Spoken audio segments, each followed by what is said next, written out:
because that's an important procedure that this attendance has to be marked. I also tell you that this session is being recorded, and uh, I invite Ms. Sheba to make her presentation. Over to you, Sheba. Thank you, sir. I hope I am audible to you. Yes, you are audible. Please go ahead. Okay. Good morning to one and all. My thesis, as Joseph sir and Sharif sir have already told you, is titled as Images on the Reel, Mapping a Muslim Subject in Post-September 11 Movies. Let me start with an anecdote. In November of 2001, Karl Rove, the chief political advisor of the then President George W. Bush, met the top Hollywood executives in Los Angeles to discuss the September 11 attacks on the Twin Towers in New York and on the Pentagon. One of the agendas of the meeting was to spread patriotism and tolerance and to show that the war in Afghanistan was not against Islam but against terrorism. The Bush administration was undoubtedly aware that movies on historical events reach and endure in the memories of people far better than other modes of explanation, making them a decisive means of shaping and mediating history. This anecdote clearly shows how the Hollywood productions are used as weapons on the idea front, and this explains how the cinematic imaginations are political, manipulative, and persuasive as much as they are creative. The fall of the Twin Towers, repeatedly cast on television, was thought of at first as a scene from a Hollywood movie, in sharp contrast to the first movie clip, the arrival of a train at the La Cierta station, that created panic among the audience, thinking it as real. 9/11 has clearly affected all spheres of the socio-cultural life of the US, and that has an inevitable reflection in movies also. In the beginning, the entire Hollywood was a bit apprehensive about the release of movies that were violent in nature. Efforts were made to make the cultural productions that can be categorized as post 9/11 movies to serve the country in the war on terror and to make patriotic films. At the outset, the research analyzes films against the background of the political zeitgeist of the time after the September 11 attack. As one of the major medium of communications, films are embedded in the cultural conditions by which society communicates and interacts. Films are dynamic texts rife with the socio-political and cultural discourses, ambiguities, paradoxes, and contradictions that distinguish the period, making the films coded texts. Films always serve the purpose of an ideological tool to germinate the ideas the dominant society wanted to cater to. The films discussed in the project thus display the visceral responses of the post 9/11 era. The research is built on the premises that films mirror the society, pursuing the concept of Siegfried Kracke, and explores the impact of September 11 on Hollywood movies with a focus on Muslim representation. Though movies reflect or mirror the outer reality, this engagement of the films to the socio-political realities of the outside world is less overt. Krakow contends that the German films of the interwar period expose a highly authoritarian disposition to submit to social authority and a fear of emerging chaos.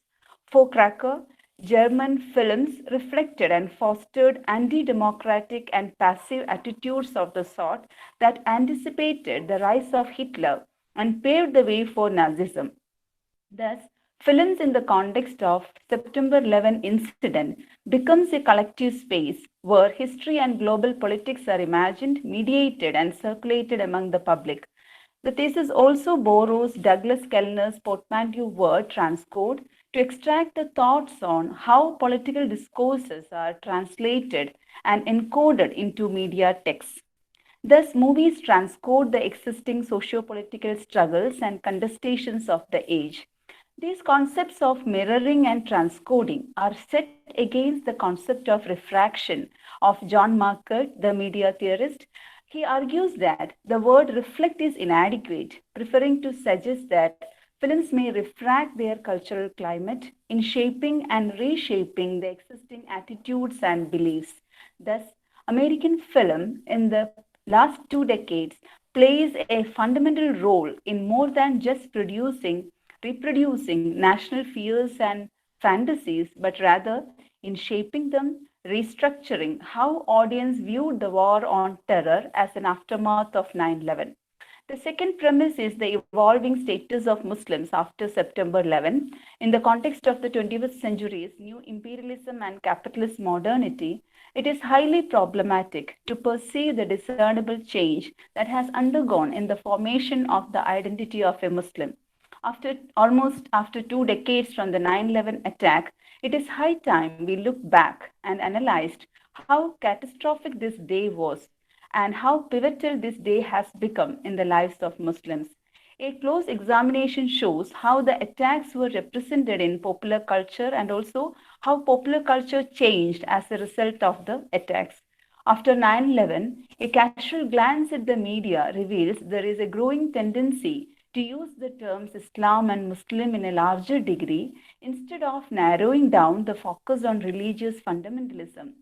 Islam in the post 9/11 media and cultural sphere is being quite often used synonymously with Islamic fundamentalism. The third premise upon which the thesis is developed is the propositions presented by Marilyn Fabe and Terence McSweeney. Fabe argues that the narrative film techniques are never neutral or innocent. Every single nuance conveys an ideology. McSweeney emphasizes the postulation, within quotes, every film is ideological, regardless of its genre or subject matter, unquote. These arguments help to analyze how cinematic narrative techniques corroborate the emotional and ideological content of the film. This research, following the patterns of close analysis of shots and sequences, proposes to closely analyze formal technical devices like shots, frames, and sequences of movies that are produced after September 11, along with the content side. Thus, the research gives due importance both to the form and the content to know how films make meanings overtly and covertly. The research also departs from the category of national cinema to a transnational space of cultural production or post-national, as Benedict Anderson refers. With the upcoming of supranational organizations and increased migrations and dislocations, post-national appears as a relevant category for the analysis of cultural productions. This term more satisfactorily captures the socio-economic and political interdependencies that characterize international networks under global capitalism. Confining cinema to a national art form has inherently some basic puzzling issues in the age of globalizations where borders merge, especially in the case of an industrial art form like cinema. At all events, any film made anywhere has the potential to influence a worldwide audience, and every film goes into the grain beyond being in the confinement of domestic cinema. Chronologically, 9/11 movies encompass all movies that are produced after 11th September 2001. Since such a categorization is not an adequate one for a detailed analysis, as envisaged in this research, a clear demarcation is needed to categorize movies based on the themes, sidelining the differences in genres. The date 9/11 describes the period following the planned terrorist attacks on the US, in which a series of hijacked planes were flown into the World Trade Center of New York and the Pentagon of Washington, D.C., that caused the death of around 3,000 people, along with countless more injuries. Thus, the date became a symbol of American identity, uh, and though not reduced to it. This led to a dramatic reassessment of the security and safety of the nation, an overhaul of the country's immigration policy, expansion of the national security, and the inauguration of a war on terror in Iraq and Afghanistan followed suit. The creation of Homeland Security and the implementation of the Patriot Act came as an aftermath. As a result, a new geopolitical era called post 9/11 emerged in popular discourse. The research conveniently categorizes the movies of the post September era in two heads: 9/11 movies as a broad classification, which includes all movies with the ethos of the post 9/11 age, and it covers a broader category of all movies after 9/11, where 9/11 is a temporal marker. Post September 11 movies is another category the study proposes. It narrows down the list of movies to a smaller category with 9/11 and Muslim identity as focal points. In this context, September 11 becomes a metaphorical temporal marker. It metaphorically suggests the whole categories of issues, sites of contestations, and its aftermath, and so on. A post September 11 movie resonates the era with its apprehensions, tensions, and paradoxes. The research analyzes closely the complex narrative strategies of representation of Muslims and the creation of a Muslim subject in movies released after September 11, with 9/11 and Muslim identity as the major themes. The project primarily focuses on 5 movies which perfectly exhibit the ethos of the time. The Hollywood movies like Rendition, directed by Gavin Hood, released in 2007, United 93, that is the second movie, directed by Paul Greengrass, released in 2006. The independent movie called Muslim, directed by Qasim Basir, released in 2010, and movie adaptations like The Reluctant Fundamentalist and Brick Lane. The first 2 movies are major mainstream productions, and Muslim is an independent movie, otherwise called an indie movie, which is produced outside the major film studio system. And usually, indie movies are noted for their content and style, mostly on low budgets. The Reluctant Fundamentalist is an international co-production of the adaptation of a novel by Mohsin Hamid, directed by Meera Nair. Brick Lane is a British production based on the Bangladesh-British writer Monica Ali, directed by Sarah Gavron. Apart from these, the British movie titled Yasmin and some segments of the anthology collection movie September 11 are also discussed to substantiate the arguments. The methodology is largely discursive and eclectic in the understanding of the representation of Muslims in movies. The methodology includes the selection of some key sequences and shots which are analyzed closely. The analysis aims at exposing how Muslims are represented and how the socio-political ideology determines the narrative. At times, the study has incorporated and analyzed the experiences of the actors, directors, and interviews with the cast and crew that are circulated in print or visual media to supplement the arguments. In terms of its structure, the thesis is divided into 3 major chapters with an introduction and a conclusion. The second chapter, titled Representation of Muslims on Reels, pre and post 9/11 and the American political zeitgeist, gives a historical study of the representation of Muslims in Hollywood movies. The discussions on the representation of Muslims in literature, films, history, advertisements, new media, and other cultural products start with Edward Said's groundbreaking study, Orientalism. And if Orientalism establishes how Islam has become a menace to the West, Covering Islam is about how American media has responded to Islam since the 1970s. The use of Said's works as the basis of this project has helped appropriately in understanding the preconceived image of Muslim as the other and more about the history of the geopolitical issues that still prevail. This thesis is developed further in the background of the works of Jack Shaheen, his work Real Bad Arabs, How Hollywood Vilifies a People, is an indispensable historical record that best serves as introduction to the topic. And he gives a comprehensive list of Hollywood movies which portrayed, degraded, and denigrated Arabs and Muslims. The 1,000 or so movies that he has documented cover the movies from the silent era of 1896 to the contemporary blockbusters of 2001. The book Real Bad Arabs is followed by Guilty, Hollywood's verdict on Arabs after 9/11, traces the changes, if any, in Hollywood's depiction of Arabs and Muslims after the discussion created by Real Bad Arabs. Shaheen discusses at length the changes 9/11 has brought down to the socio-political atmosphere, Though the racial profiling against Arabs and Muslims on streets and by domestic acts is in full vogue, Shaheen notices visible changes in portraying them in Hollywood movies, and Shaheen noticed some real positives. That is what he calls them.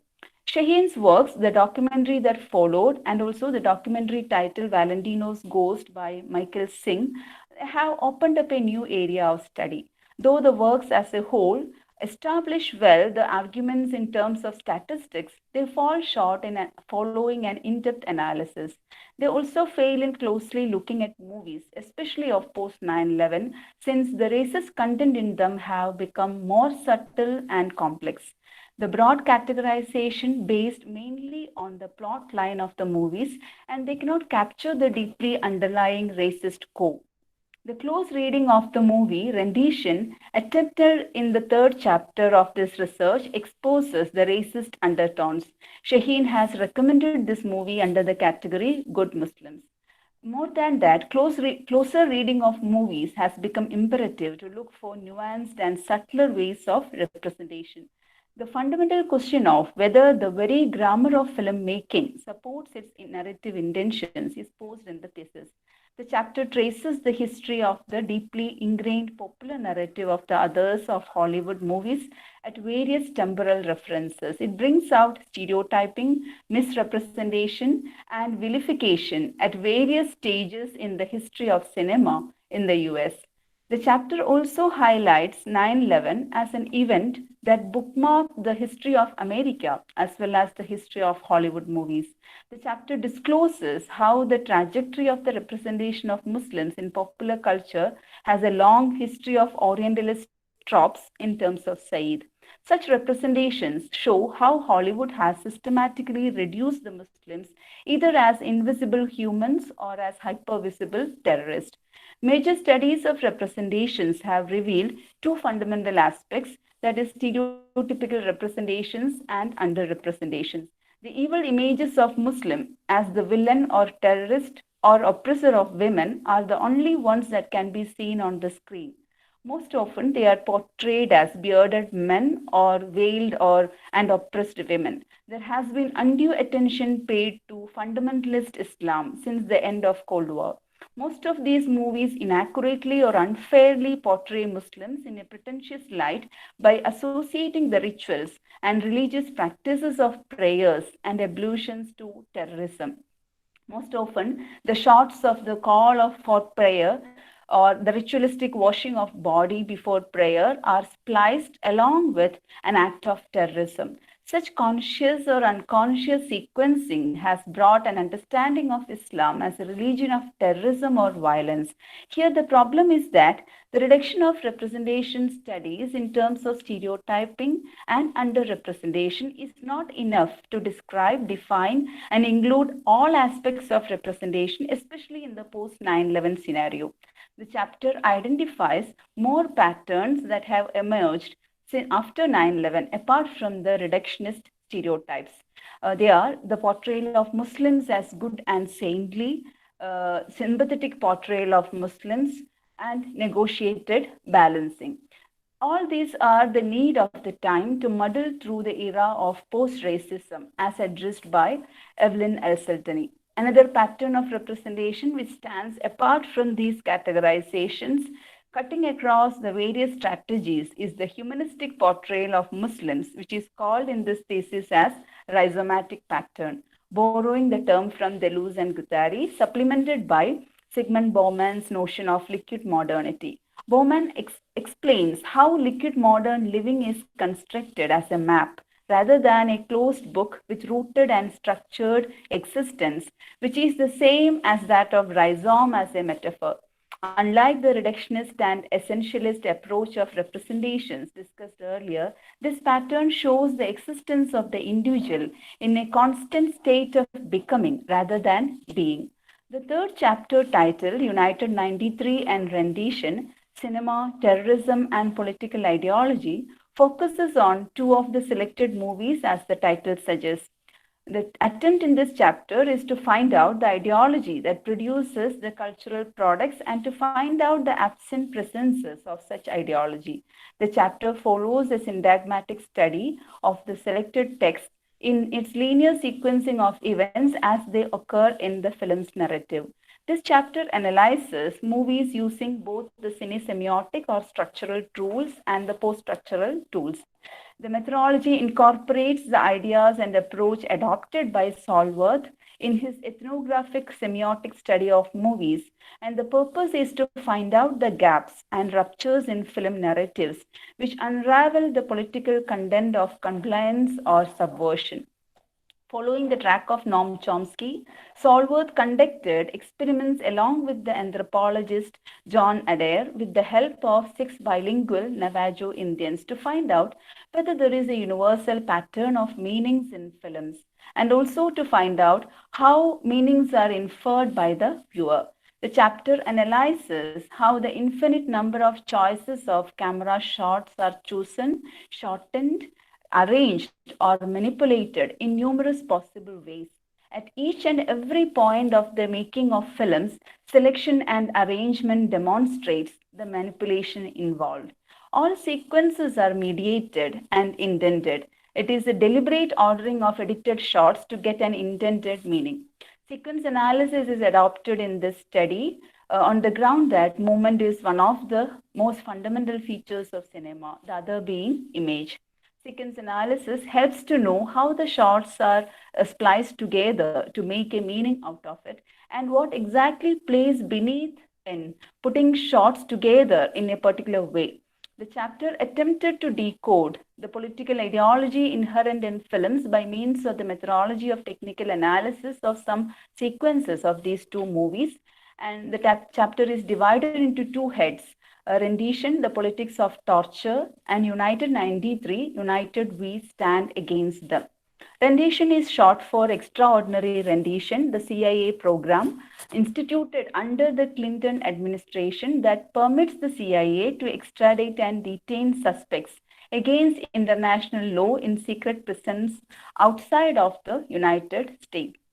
The plot of the film Rendition revolves around extraordinary rendition of the main protagonist, the Egyptian citizen, the US green card holder Anwar al Ibrahimi. A closer analysis of the film raises some poignant questions regarding the political content of the movie. This section analyzes the politics of the usage of the word torture and how the language of the law is redefined and altered in the context of detention centers like Guantanamo Bay and the former Abu Ghraib prison houses. Even if they are regularly raped, hung from hooks, immersed in water, burned, attached to electrodes, even deprived of food, water, or medicine, or attacked by dogs, all these deprivations are better designated as abuse, not torture, as the former Secretary of Defense, Ronald Rumsfeld, confirmed. They are even addressed as, within quotes, enhanced interrogation techniques. They don't want to call it as torture. So when the language is changed, the atrocious violence performed by the state is made publicly acceptable. That is why it is repeatedly affirmed in the movie that US doesn't torture. The political and moral correctness of the state is asserted. The trailer of the movie talks about the political message they intend to deliver, that was to stop torture and detention centers. But a close analysis of the movie deconstructs the political message that the film is set to deliver. Rendition becomes another action thriller where one man is suffering in the hands of the tormentors and a white man comes to his rescue. And the film strategically places an Egyptian Muslim as the tormentor who victimizes Anwar, a middle-class American. Language plays a great role in fixing the identity and for its reassertion. Throughout the three torture scenes, Anwar answers in English, except for once. After enough tortures, he speaks in Arabic only to confess an act of crime, and that too he hasn't committed. He thus embraces an Arab identity through his language only to admit the crime that he has not done.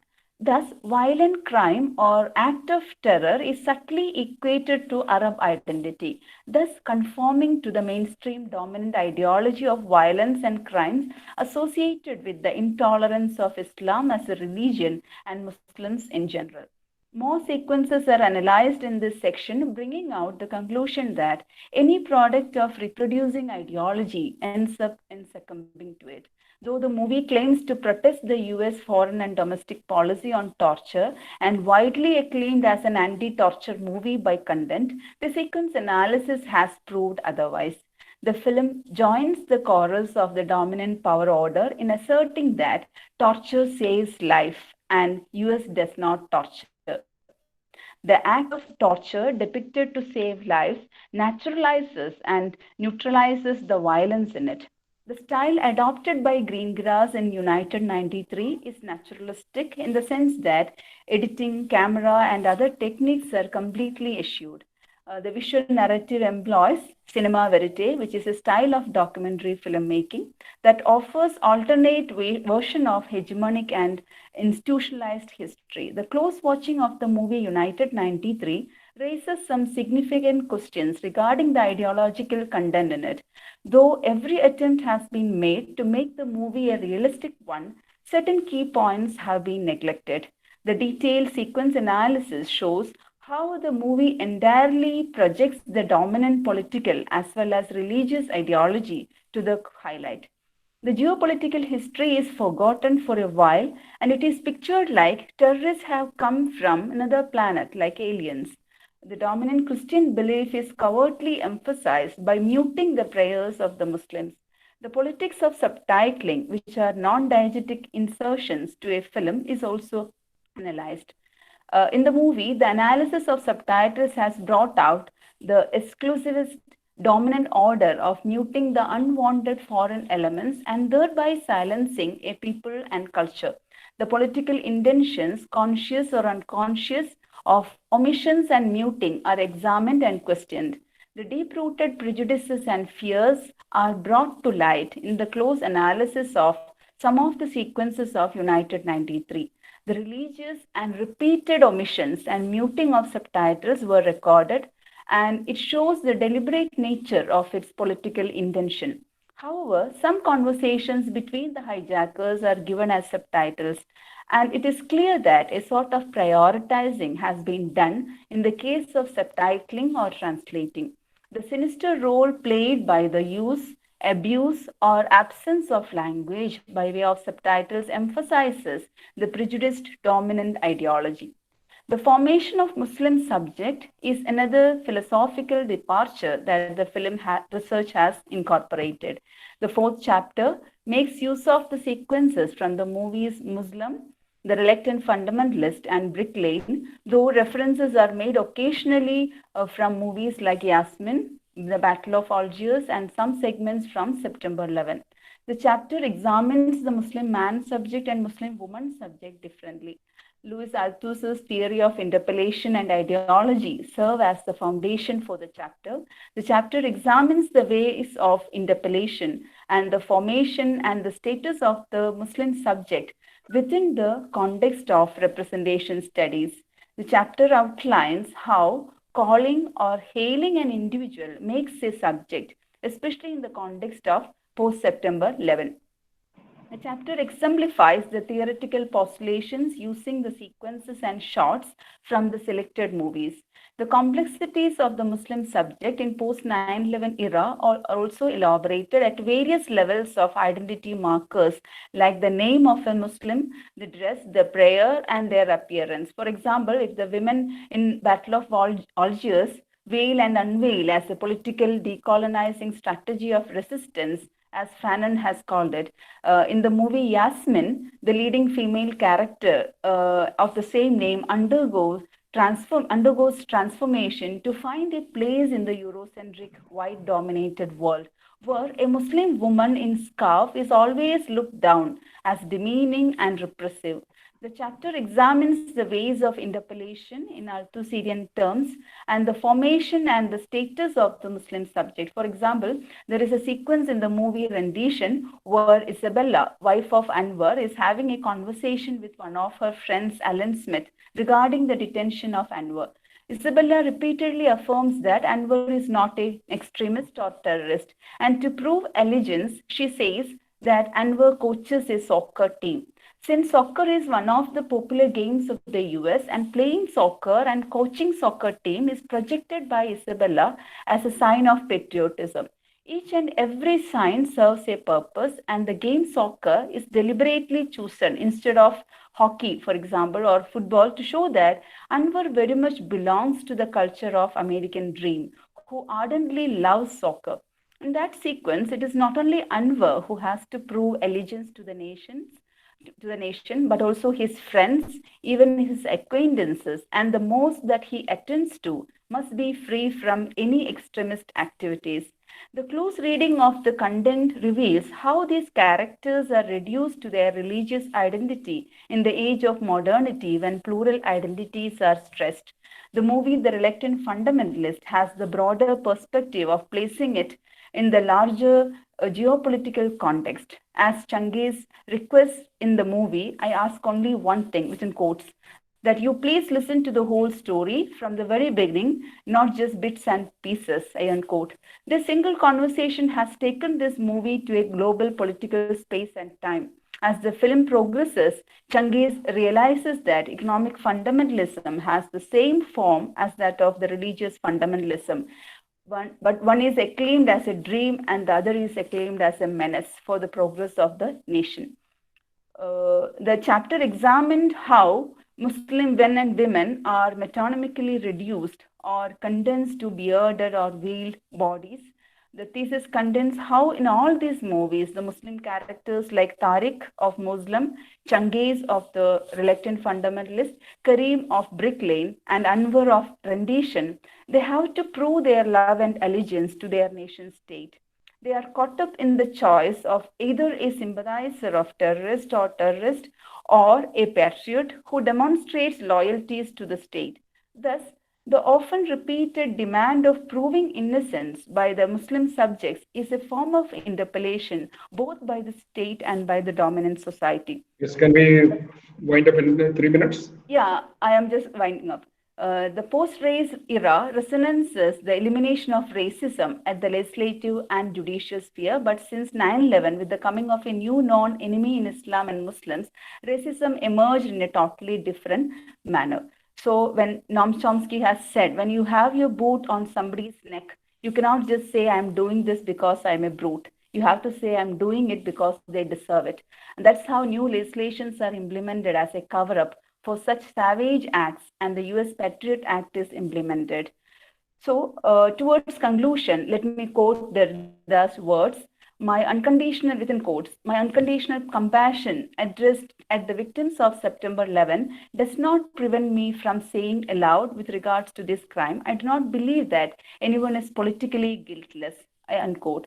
This self-relating, this inclusion of oneself in the picture is the only true infinite justice that we can think of.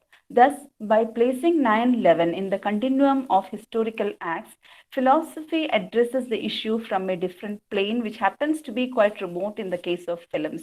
The larger political ideology of placing the 9/11 incident in the geopolitical scenario is not attempted by any of these movies, except by the harsh and loud criticism by September 11th Anthology Collection or by the subtle suggestions that the Reluctant Fundamentalist offers.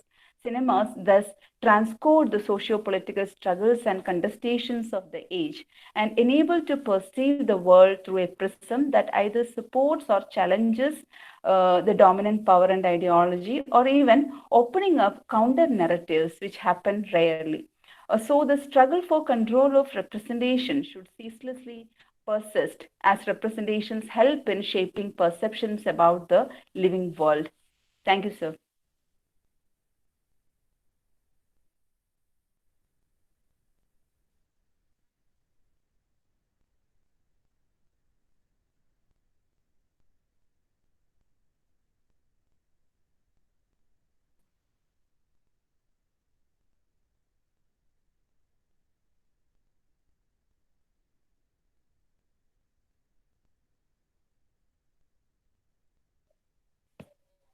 Sir, it is not audible. I think the mic is muted. Okay. Okay, yeah. I mean, thank you for your presentation. And as far as I'm concerned, your dissertation, when I went through that, it was a reasonably well written, as well structured kind of a dissertation. Your argument basically, or your central argument, is that the Hollywood films transcode the political events into media texts in order to interpolate the Muslim subjects. And you argue that the Hollywood functions as a kind of ISA, and films always send or come across as the ISA of the dominant group, precisely of the Western capitalism. And the strategies of representation of the Muslims and the creation of the Muslim subject in the post 9/11 films, and also how it constructs the Muslim subjectivity. This is some of your major, is there?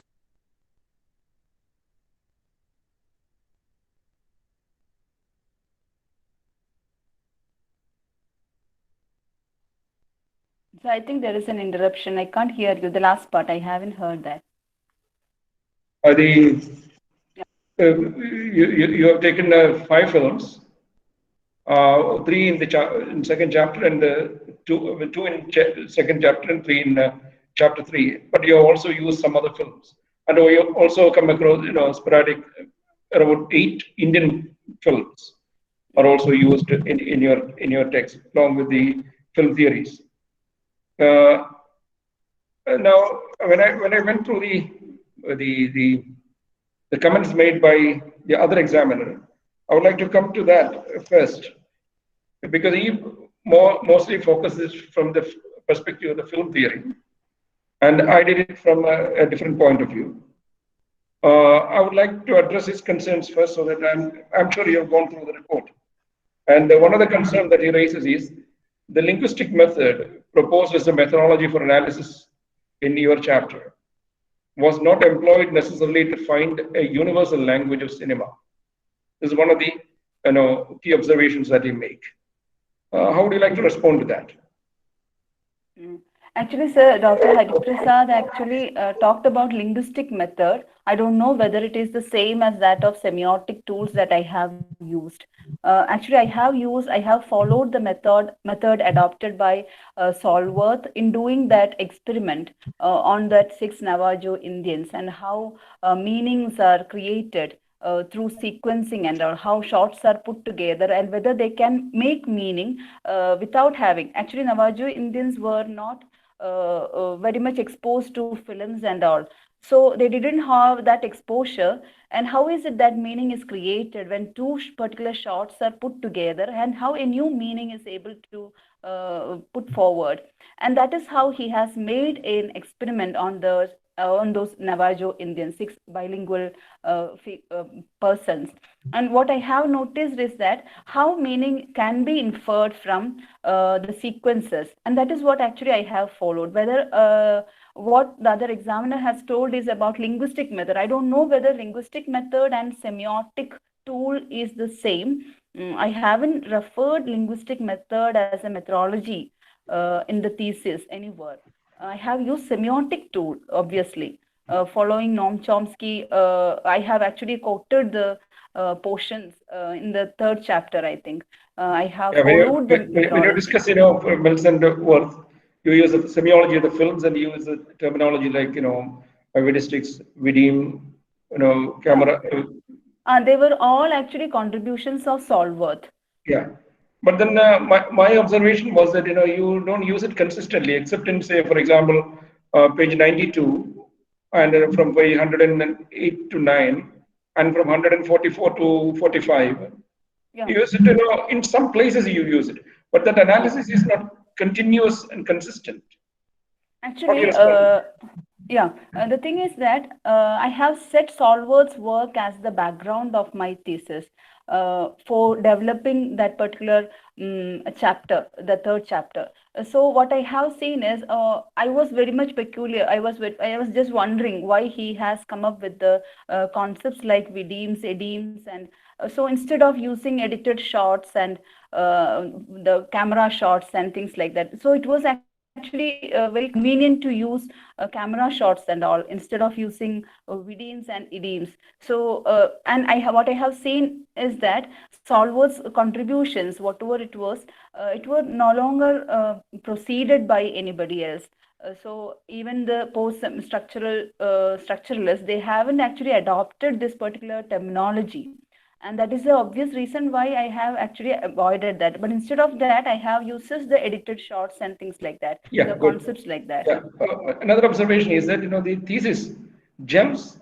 The jump is to move straight from Althusser to Zizek, Yeah. and the lack of engagement with that theory, which contributed greatly to the study of cinema all over the globe, in fact, had its own pitfalls in the method used. Mm.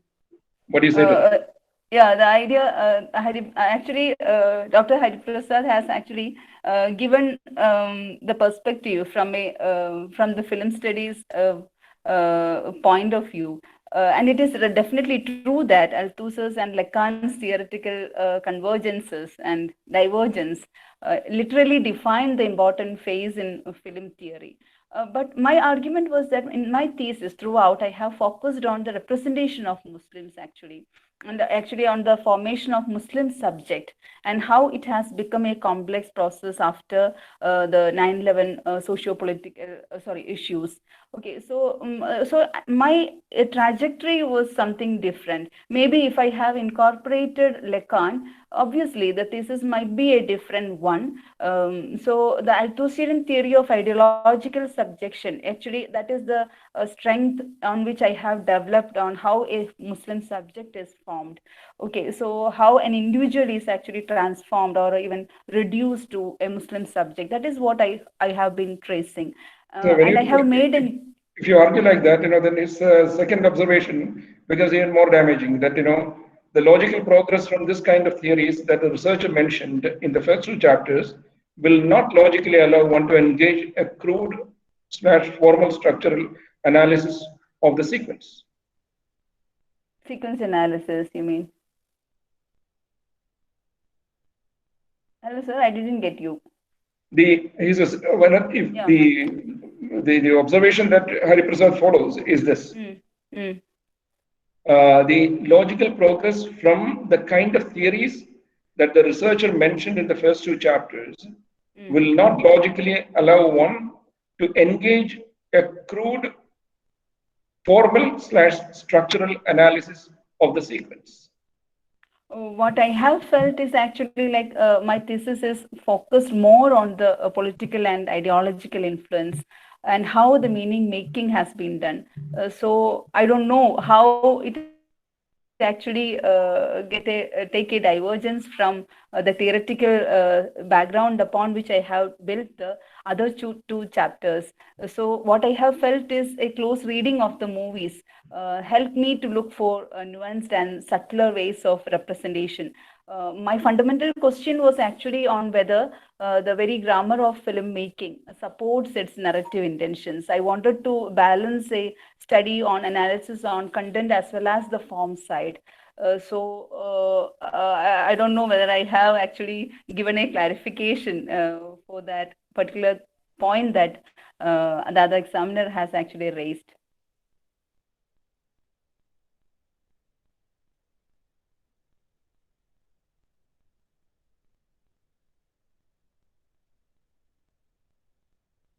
Sorry for that, but could you please repeat the last part of your argument?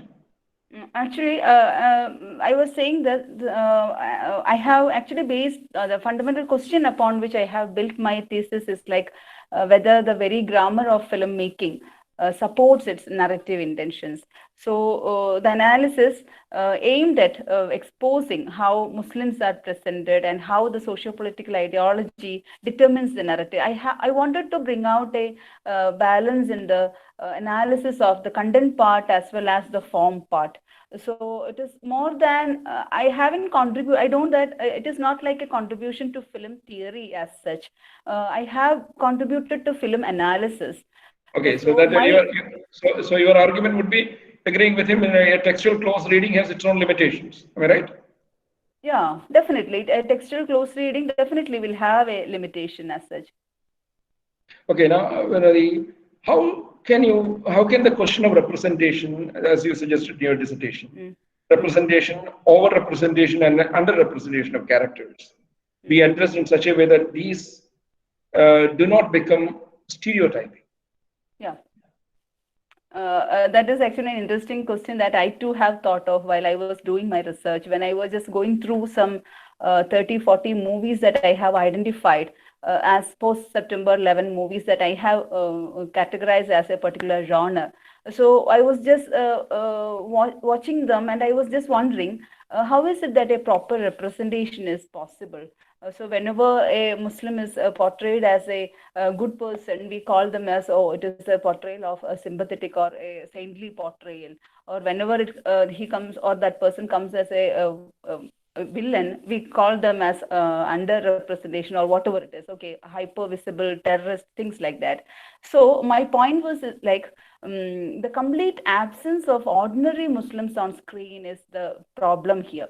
It is actually like I just recall some incidents that has happened in the history of Muslim representations. I think it was in 1998 that for the first time there was a protest in America against the release of the movie called The Siege, where there is a Muslim fanatic who comes and detonate bombs, and it has fueled Islamophobia. They were arguing, and that was regarded as the first protest made by a Muslim organization. So the protest is not against the complete negative portrayal in movies. It is not against that, but the problem is that they are the only images available. So when we just go through the work of Jack Shaheen, we can understand he has studied some 1150 movies where Muslims have been represented, and he makes the judgment towards the end that majority of them classify Muslims as villains or terrorists.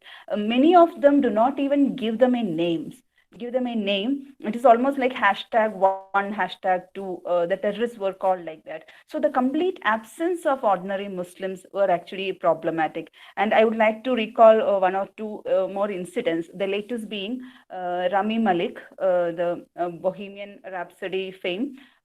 He is casted as the villain in the new James Bond movie. That is No Time to Die, and it is revealed that in the press that he agreed to accept the role in the this movie as villain. He is playing the role of a terrorist in that movie, but only after he is given the assurance that the villain character would have no religious or ideological affiliations. And that is actually exactly the problem, because many characters, many actors who are actually Muslim actors, they have come up with the complaints like they were typecasted as terrorists. The only thing that they can do is just to sit there on the sofa eating pizza, and whenever time comes, they were asked to take the weapons and throw bombs. And these are the things that they are supposed to do. But Yeah, when but we just take, then a layman may have this question, what the Arab terrorists do believe in the Islamic tenets, and they attack the American establishments. what And I would like to add how is can that then how can we say what is the average or the normal or the ordinary Muslims? How are they different from the others? Definitely. We can have that humanistic portrayal. Why can't we have an engineer or even a president, okay, or a CIA officer as a Muslim who is religious, but at the same time who is actually doing all the duties in a positive thing. For example, I would like to mention about a movie, a French movie Days of Glory, which is titled as Indigenes in French. And it tells about heroic Arab soldiers in the French army. It is a real incident. They were actually shown as portrayed as fighting to liberate France during World War II. And this one movie, this positive portrayal of Arabs, actually helped in restoring full pensions to the 80,000 Arab soldiers from North Africa who fought for the country against Germans. And there is a scene in that movie where a French sergeant is advising his captain neither to tag the Arabs as natives, as the title shows, indigenes, or not to call them Muslims. And the officer is asking, what shall I call them then? And the sergeant says, the men, sir, the men. And this is actually the perfect Okay. example to Okay, point out. I got where you're going. Okay. Then Yeah. how do you justify the use of mapping a Muslim subject in A your Muslim title? subject. Yeah. A Muslim subject. I found that in the report, and it has actually made me think about the possibilities of the grammatical usages of the article A. And the question is actually with regards to usage of mapping a Muslim subject in the title, when I have actually focused on Muslim subjects in the thesis. So I would like to say, sir, the indefinite article, the A in the title, does not actually suggest the number or any one particular Muslim subject. That will be more problematic, I think. Instead, it suggests the indefinite nature of the noun Muslim subject, just like the usages like telling a tale or shooting an elephant, where we don't specifically talk about one particular tale or elephant. Right. And as I have mentioned, Yeah, Muslim is not actually a unique. Yeah, but I am then coming to that, sir. there is no problem there. But then the next part is the problem. Your study uses characters from Arab and non-Arab backgrounds, even as Yeah, you that is rightly what do I'm not go trying into the to detailed come analysis to. of the Indian films, for Yeah. example. Actually, Muslim is not a unitary predefined group. And I have actually looked at men and women also. And in addition to that, the main point is that I haven't looked into the diverse denominations or sectorial divisions of Muslims, like Shia Muslims or Sunni or Wahhabi Muslims, which actually open up new areas of research. So it would be more problematic if I had opted Muslim subjects. So because I don't cover all the possible sectarian, regional, national specific divergences. So more than that, I have actually been talking about this rhizomatic, that fluid nature of Muslim subject. And I felt that the usage of the indefinite article in the title complements well the fluid nature of the Muslim subject, which very well goes with the content of the research. That's what my take about the usage of Okay. the indefinite article. Yes, it is your dissertation. It is your dissertation. And Yeah. why are you silent about the financiers of these productions? Yeah, it is a very complicated issue again, because we have to know the various stages of film production, like a development stage, the pre-production, production, post-production, and distribution. It is during the development stage that financing has to be sought and obtained. So when I just tried to look into the details of production houses, it is very difficult to find out one particular person behind it. Okay, because talking about major studio house productions, it is the things are like this. Every year, their top creative executives meet and discuss a variety of areas or subject, and they wish to film through the collaborations with producers and screenwriters, and then only comes directors and actors and actresses. It is more like a collaborated work. So they choose trending topics from the media. So I am talking about the Hollywood in general. Okay, so most often what happens is the research is done through surveys to inform their decisions, and the funding is actually managed to various sources, like, so we can't actually pinpoint who is actually the corporate, okay, or who are the persons behind it, because the various sources like bridge financing, pre-sales, and government grants, etc. There are so many ways in which they can find out funds. So it happens outside the mainstream and the independent movies. So that is again yet another stream. And Muslim comes from an independent background. And movies like Reluctant Fundamentalist is actually quite a complicated one because it is an international co-production. The production houses of two or more countries actually unite to work on a single production. So such productions definitely have its own advantages like access of government financial assistance, etc. So from all this, it is actually it is easy to conclude that films are basically a commercial art form or even a capitalist art where investment is the primary concern. So the cost of film production places the film artist peculiarly, definitely under the control of a capitalist, I would say. So there are chances that, as you have mentioned in the report, there are chances that the themes can get neutralized regarding the portrayal of characters and etc. That's how, because the stars can make a choice. Rami Malik can make a choice whether he can play the role of a terrorist or not, or Islamic terrorist or not. But other minor characters, they don't get a voice. Okay, so I think yet another area that we need to study. So that is the reason why, because I don't know much about how the pre-sales work, what are actually the German tails credit and things like that. So it is another opening, I think, for research, how the production houses are helping. Yeah, one more question. I just want to finish there before I open it to the audience.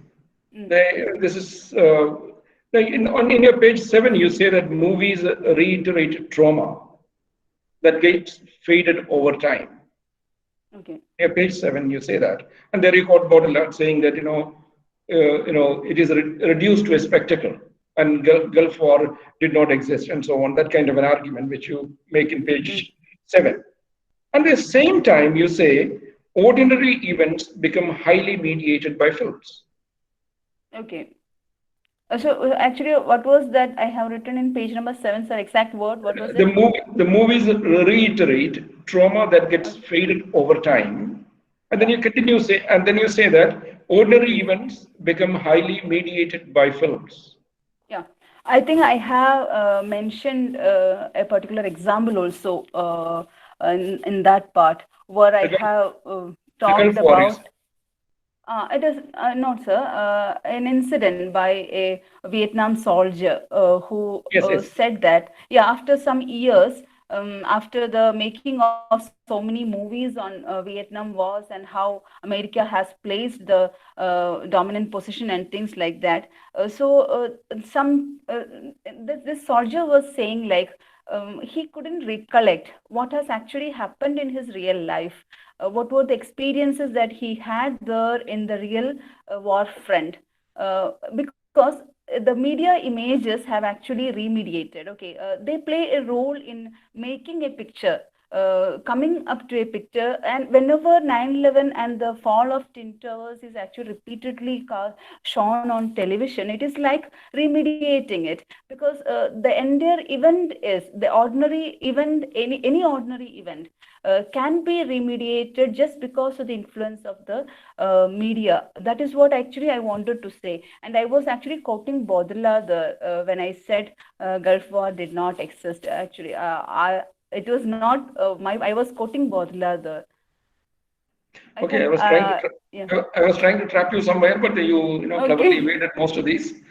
Okay, now I would like to open this session to the audience. People who are listening to her patiently, please ask her if any questions. You can do it two ways. One, you can use the chat box. Others, you can ask directly. Yes, please. Now this session is open for the audience for open defense. Yes.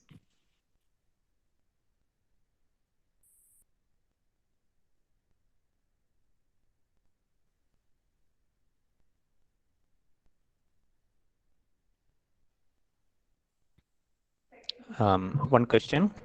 Please go ahead, sir. Hey, my name is Bala, and thank you, Shiba, for the good presentation. Quick question. Okay. So there is this Muslim identity which is being portrayed in the Hollywood films, right?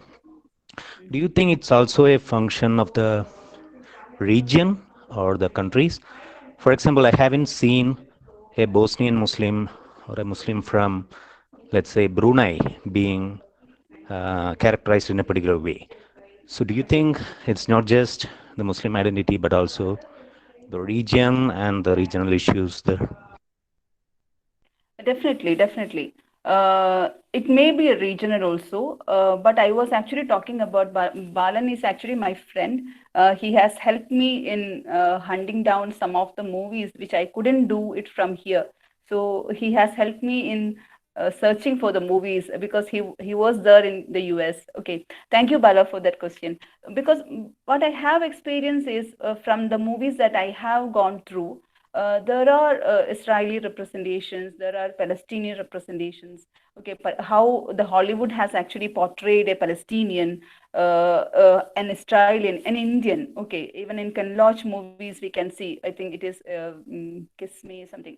Okay, a font kiss. In that movie, we can see how an Indian is represented, how a Pakistani is represented. So there are regional variations, obviously, and how these regions are also classed as a or categorized as a under the lens of prejudice that we can definitely work through. Since my focus was on Muslim, I haven't actually gone through the regional variations because in the thesis itself, in the introduction itself, I have stated that it is more like a transnational space that I have seen cinema, and I was looking for movies which have given due importance to both these themes. That is, 9/11 should be coming as a major theme, and Muslim identity should be a major theme. And that's how I made a selection. Okay, hope you got it. Thank you very much.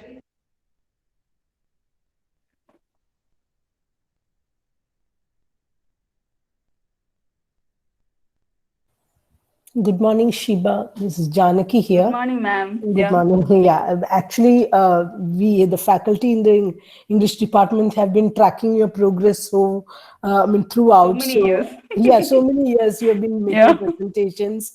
Finally, I'm glad that I'm here when you're crowning all the series of presentations with the PhD Viva too. So, congrats. Okay, that was a very Thank you, ma'am. lucid presentation, but. We have naturally, like any other PhD Viva, we have some doubts because it's a very relevant and very contemporary topic that you have addressed. But what I felt was that in your presentation at the beginning, you did mention that you are addressing the content and form of the films that you are interrogating. But that's a question that I wanted to ask you. Did you notice any kind, because you basically you're addressing the Hollywood style of filmmaking, I guess. You've taken up Hollywood films. So this Hollywood diction of filmmaking has been much critiqued and addressed, and it has been very influential too. Do you think these post 9/11 films, what was the kind of, or did they make any kind of an experimentation in form, narrative form? The grammar of film, when they were trying to engage with this, the question of the Muslim subjectivity. Are you addressing the question of form, the formal elements in the film narrative at all? Another question is that how would you see, it's not just the Hollywood films which are addressing this question. Film cinema world over. Cinema that belongs to the outside the purview of Hollywood films, that is also addressing, and even those filmmakers who run counter to the Hollywood aesthetics completely, they are also addressing this issue. So would you do you see any kind of a difference in treatment between the Hollywood directors, the people who follow the Hollywood pattern, and those independent filmmakers who are critical of Hollywood sometimes, or they are kind of indifferent to Hollywood and they follow a completely different path altogether? That is the second question. Third question is, why did you decide to limit yourself to Hollywood films alone? Was there any specific reason? Yeah. First of all, ma'am, I think I have made it clear that it is not just Hollywood movies that I have based my research on, because it is more like I have, as I have now, it is like a transnational art form that I would like to watch cinema as such. So this just because of the reason that 9/11 has happened in America, that I have focused on American movies, not Hollywood movies, I would say, because Hollywood movies comes under the purview of the major studio system. So I would like to call it as American movies better. So regarding American movies, I have taken three movies actually. Because I wanted to include some women directors also. That was the first thing, and I wanted to include some international co-production, which has become a trend nowadays. So I don't want to confine myself to the concept called Hollywood movies and things like that, because as you have suggested regarding the form, regarding the experiments that have been taking place, what I have noticed is, and I have detailedly mentioned it in the introduction part itself, that is about the anthology collection put forward by Alan Brigand.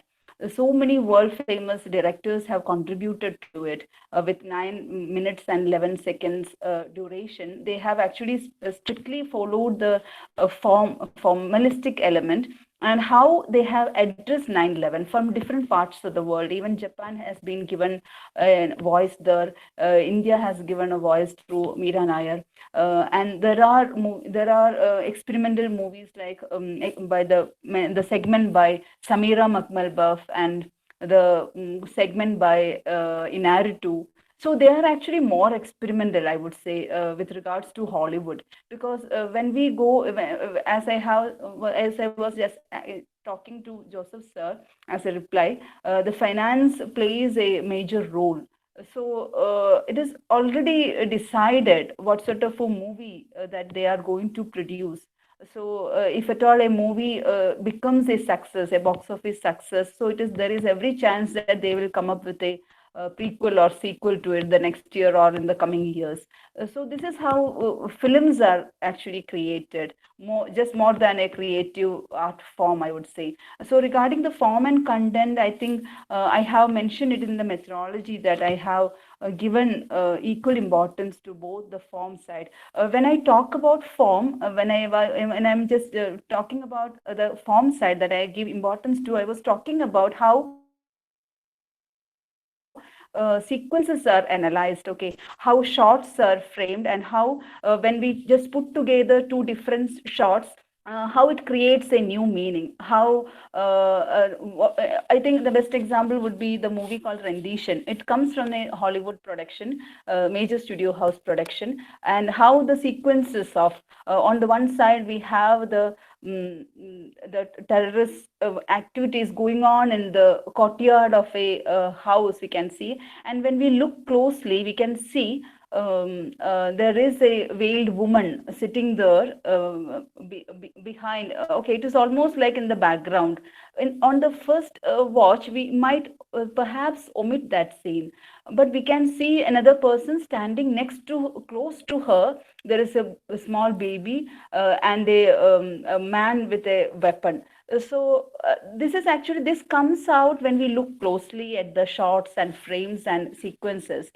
And how this particular shot and how this sequence is actually being spliced along with Anwar's torture. Okay, it comes almost like if you are committing a terrorist activity, if you are even thinking about a terrorist activity, this is the punishment. You will be taken away to a detention center, and this is how the government is going to treat you. And this is actually the way government wanted to save the lives of the citizens. Okay, so torture is almost like a normal process there. It becomes a neutralized thing. So the violence in it is nullified through those sequences. This is actually the way in which actually I have talked about formal analysis.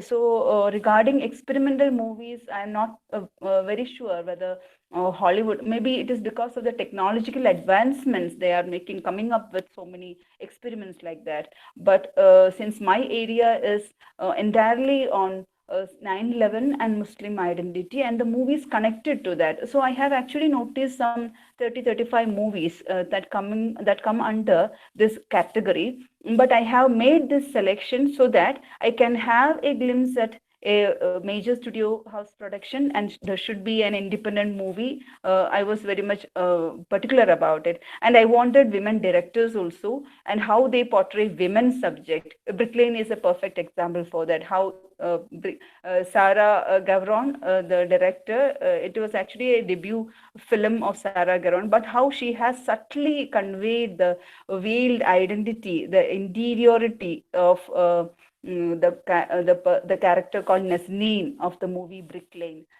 So that is actually possible. I feel that it was possible just because of the reason that it is a woman who is directing, addressing the movie.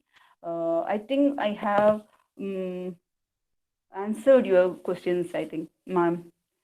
Yeah, thank you. Thank you, Shiba. I mean, you cannot possibly answer everything, but definitely you gave me more than what I asked you, I think. Okay. Thank you, ma'am. Thank you. Yeah.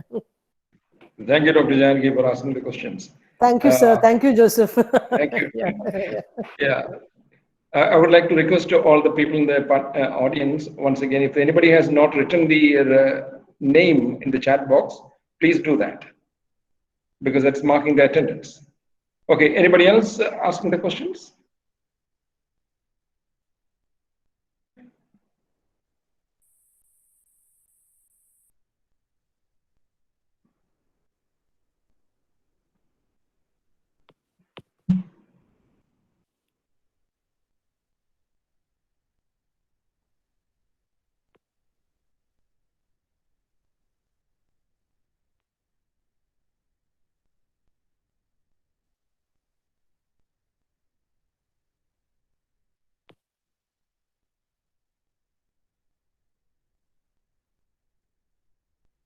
Shiva has made a wonderful presentation for all of us.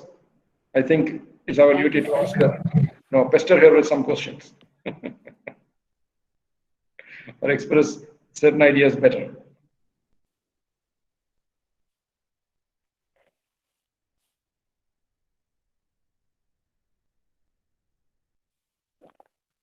Any students?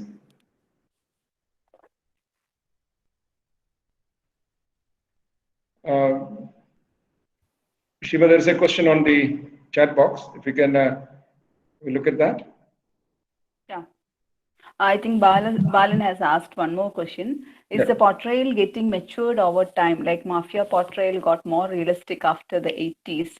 Okay, I'm not a person to talk about mafia portrayal after 80s, but definitely the portrayal has become, it is not like a matured sort of portrayal that I have seen. I think in the chapter I have come up with various patterns. So if it was in the pre 9/11 stage, if it was about underrepresentation or if it was about stereotypical representations, now the situations have changed, especially in the post-racist era. So the situation is more like they are going for a nuanced sort of racist content. Definitely, there are nuances, but we can analyze, we can see those nuances when we have a close look, and that is what I have felt about sequence analysis coming as a tool. Even though some people say that it is outdated, but what I have felt is it is only through the short analysis and sequence analysis that we can just get into the details of the grammar of filmmaking. So there are differences, there are changes, we can say. It is not like a moving towards something, nothing like that.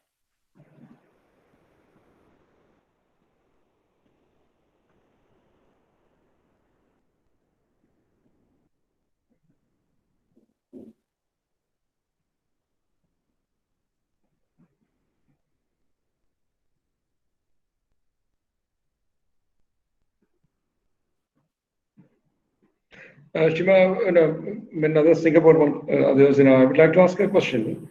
You say that 9/11 reformed and reasserted Muslim identity. In your page number 9. Okay. What exactly? What is the word? The 9/11 reformed and reasserted Muslim identity. Okay. Is it so, or is it that is the perception of the Muslim identity?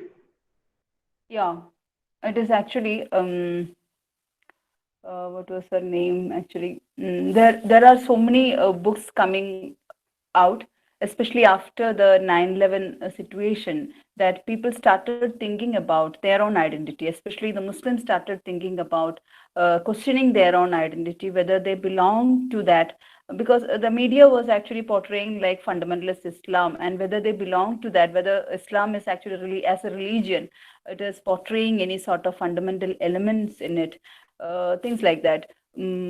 I don't perfectly remember the book's name, but there are obviously there were some books who have taken up that particular area, and that is the reason why I have told that being a Muslim, I myself have faced certain questions like that.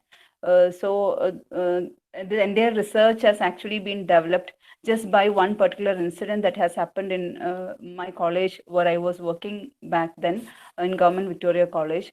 So then there question on identity, how we can place ourselves in that particular identity. It has become a problematic issue, and now also it is a problematic issue. I think so. Okay. I will give you a space for the last question if anybody wants to ask a question. We are almost into 2 hours into the program.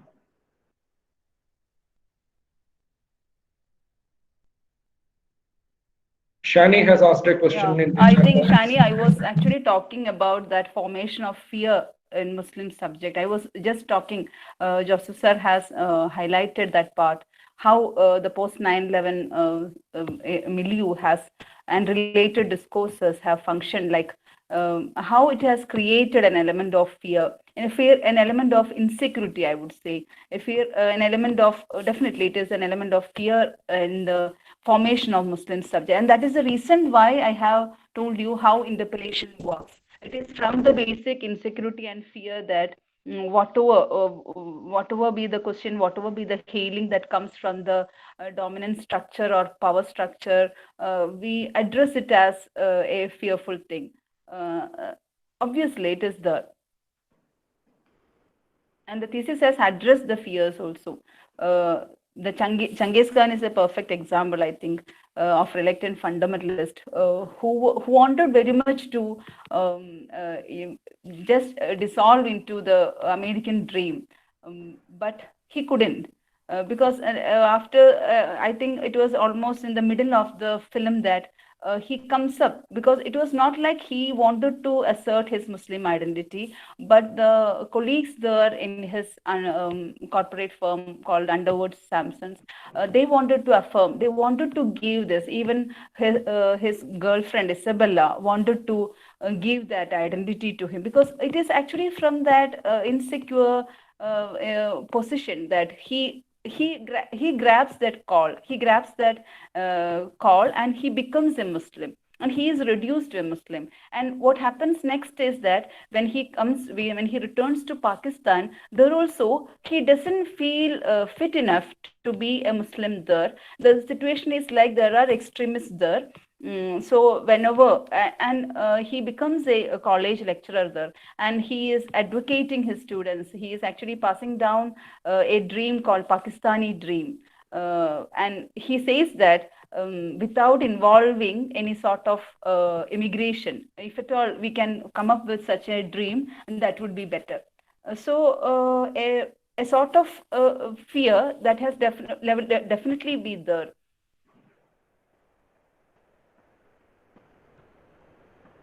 All right. Yeah. If there are no further questions. Thank you, Shani.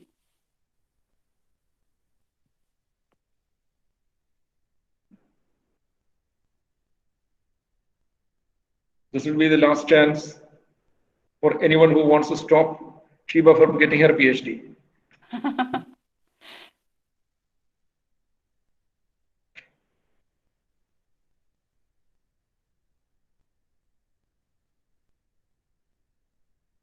So thank you very much. I think that's it.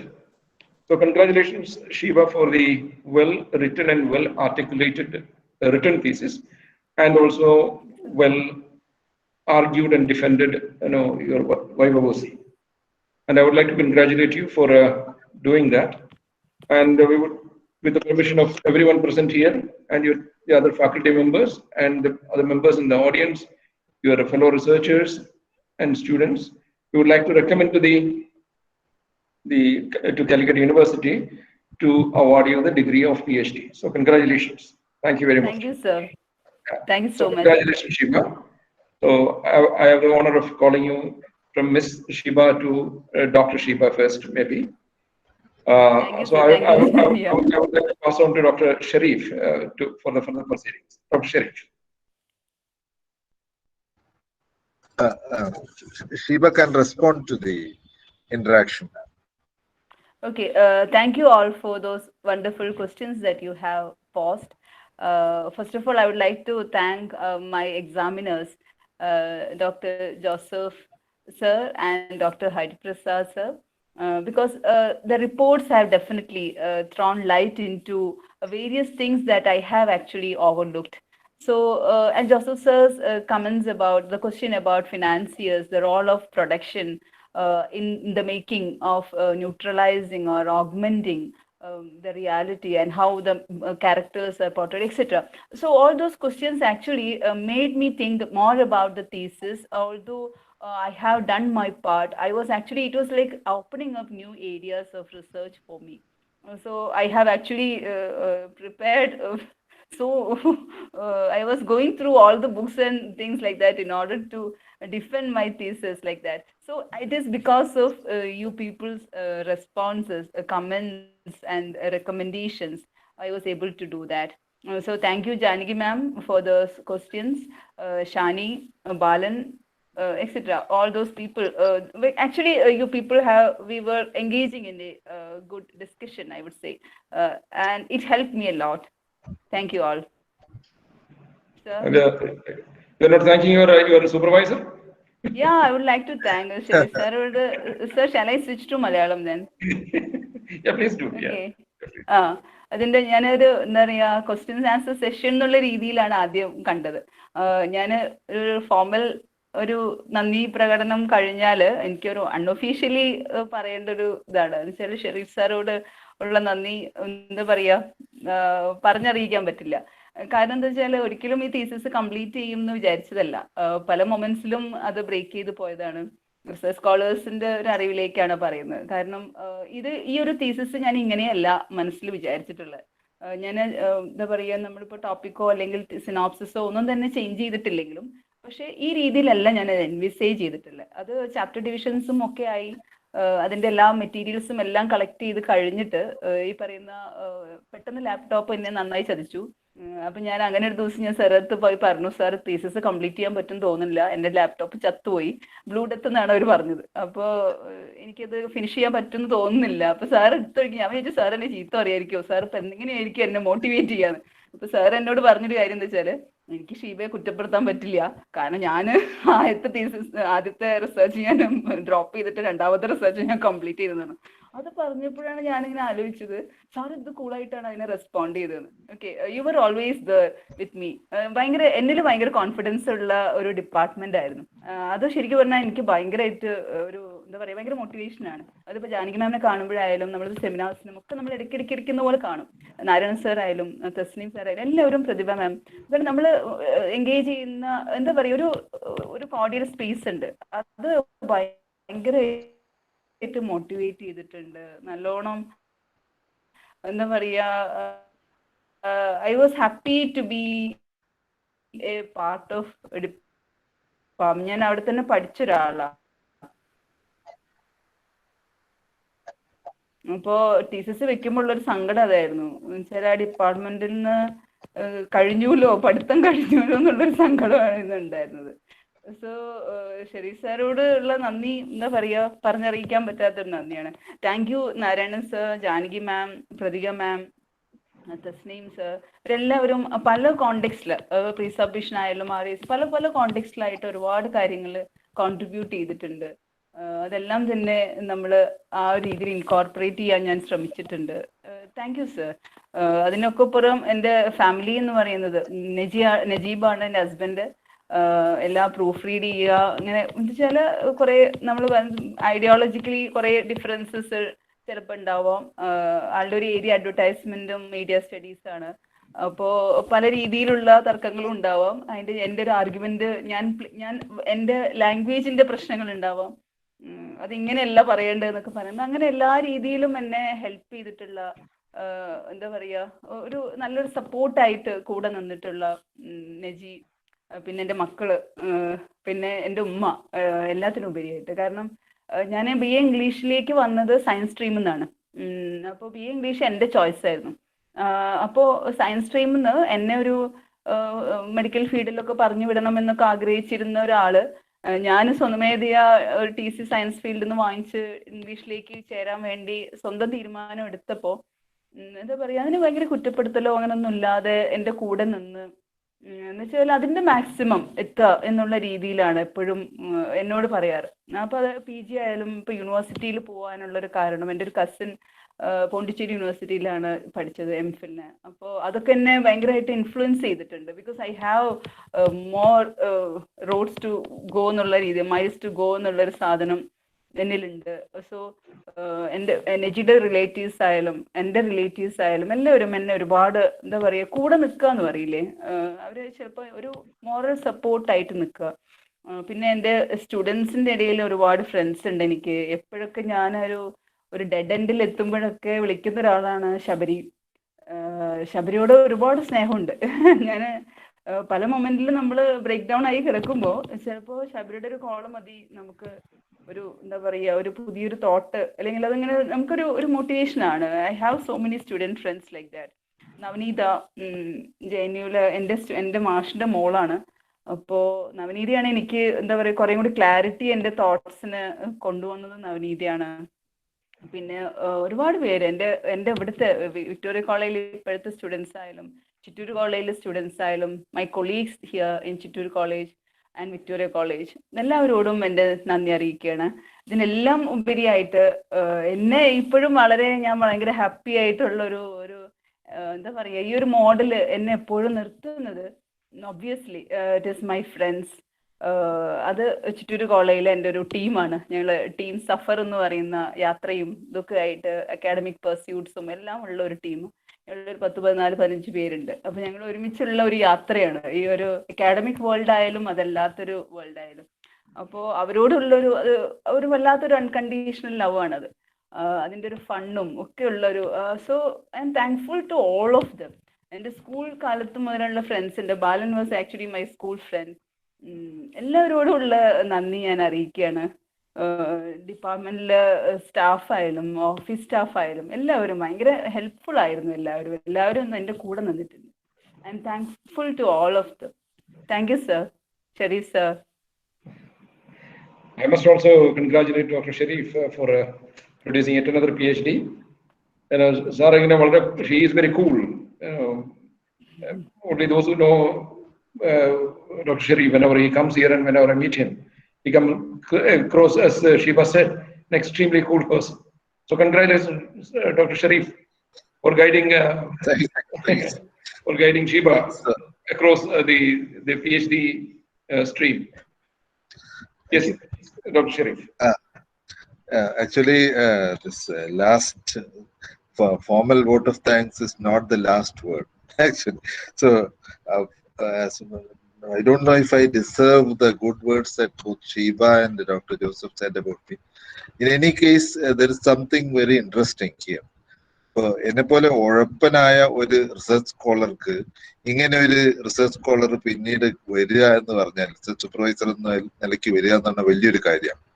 Because as Sheeba said, ഞാൻ research ഒക്കെ ഒഴിവാക്കി പോയിട്ട് പിന്നെ 10 വർഷം കഴിഞ്ഞാണ് രണ്ടാമത് വരുന്നത്. That to doing research with one of the great scholars that Calicut university has seen, doctor CP Shiva. എന്താ പറയാ, പിന്നെ അലമ്പും കാണിച്ചിട്ടില്ല. എനിക്ക് ഇങ്ങനെ ഒരു സ്കോളർ വരുന്നത് വലിയൊരു കാര്യമാണ്.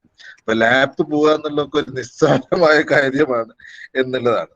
മോറോവർ അതിന്റെ the persistence that Shiva has shown, അതിന്റെ പിന്നാലെ കൂടിയിട്ട് അവസാനം വരെ തീർക്കുക എന്നുള്ളത്, contrary to what she said, ഇപ്പം ചെയ്യാനുള്ള ബുദ്ധിമുട്ടൊക്കെ ഉണ്ടെങ്കിലും. And I am also recalling an incident at Jadavpur University. Shiba പങ്കെടുത്ത സെമിനാറാണ്. I was there by accident. അപ്പോ അന്ന് there was a resource person called Kidwai, a well-known scholar outside the country. I think he's currently visiting professor at some British university. ഇദ്ദേഹം പറഞ്ഞു കൊണ്ടുവന്ന കാര്യങ്ങളൊക്കെ interesting ആയിരുന്നു. Something to do with Sheeba's topic, Muslim representation. പറഞ്ഞു കുറച്ച് കാട് കയറിപ്പോയി എന്ന് പറഞ്ഞാല് he started off by talking about Langland, the poet. And then after some time, he went off track and then started talking about how people who he called people with Muslim names, മലയാളത്തിൽ പറഞ്ഞ മുസ്ലിം നാമധാരികൾ. അപ്പം അവിടെ ഞാനും ഷീബയും ഉൾപ്പെടെ ഒരു 3-4 നാമധാരികൾ ഉണ്ടായിരുന്നു. He went on. The locals were non-plus. They listened to it coolly. അപ്പൊ ഞങ്ങളുടെ ചോദിക്കാനുള്ള അവസരം വന്നപ്പോൾ ഞാൻ എഴുന്നേറ്റ് പ്രശ്നം ഉണ്ടാക്കി. കാരണം നാട്ടിൽ നാമധാരികൾ എന്ന് കേട്ട് കഴിഞ്ഞ് കൽക്കത്തയിൽ പോയിട്ടും നാമധാരി എന്ന് കേൾക്കണ്ടല്ലോ. There were 3 others. One of them from Assam, a woman, also a namadhari. So I think these are wonderful experiences. ഇതുപോലുള്ള എക്സ്പീരിയൻസ് പല റിസർച്ച് സ്കോളേഴ്സിനും ഉണ്ടാവും എന്ന് ഞാൻ കരുതുന്നു. So this was a wonderful experience for me in the sense that I too learned many things about the subject. പല വീഡിയോകളൊക്കെ എന്നെ പോയി നോക്കാൻ പ്രേരിപ്പിച്ച ഷീബയാണ് ആദ്യകാലത്ത്. ഇതിന്റെ ഈ തീമിനെ പലതരത്തിൽ ഡീൽ ചെയ്യുന്നത്, both positive and negative ways. അപ്പൊ ഇത് വലിയൊരു കാര്യമായിട്ടാണ് ഞാൻ കണ്ടത്. ഇപ്പൊ research that students, teachers also learn from students. പിന്നെ ഇയാള് നമ്മുടെ കൺസ്ട്രക്റ്റിവിസ്റ്റ് തിയറിയിലൊക്കെ പറയുന്ന കാര്യം on the ground level I have seen it happening. So I am thankful to Shiba for all that. And today, quite unexpectedly, this presentation turned out to be a lively one. Good discussion, good presentation response, and I am extremely thankful to Dr. Joseph Koipalli for being the chairperson here at this session. കുറെ കാലമായിട്ട് ഞങ്ങൾക്ക് അറിയാം, quite frequently. Before this lockdown happened, we used to meet more frequently, both at the Dow University, Calicut University, and at CUK. Very constantly, we used to visit the other place. So I'm very thankful to him. I'm thankful for this large audience I see here. Nearly 100 participants here. Scholars, students, teachers, and I think Shiba should also be thankful to her department. It's one of the most wonderful departments of English in the state, I feel. Good scholars, very teachers. All in all, it's a wonderful department. And I should also express my thanks to the research scholars, the teachers of my department who are here. And as Shiba said, who have put in very useful suggestions at various stages of Shiba's research. Dr. Narayan, Dr. Janaki, Dr. Tasneem, everybody else. All the teachers here, even the faculty who have joined us recently, Aparna, Sabina, all of them who have interacted with Shiba. So thank you all. I think this is the time to congratulate Shiba once more. Thank you. Thank you, sir. So congratulations, Shiba. Thank you very much. I think this session stands closed. Am I right, Dr. Sharif? The formal part we will discuss later. Okay, congratulations. Thank you very much. Okay, thank you, sir. So Sharif, I'm signing off. Oh, fine. Thank you, sir. Thank you. All right. Bye. So congratulations, Dr. Shiba, once again, Dr. Shiba. Thank you, sir.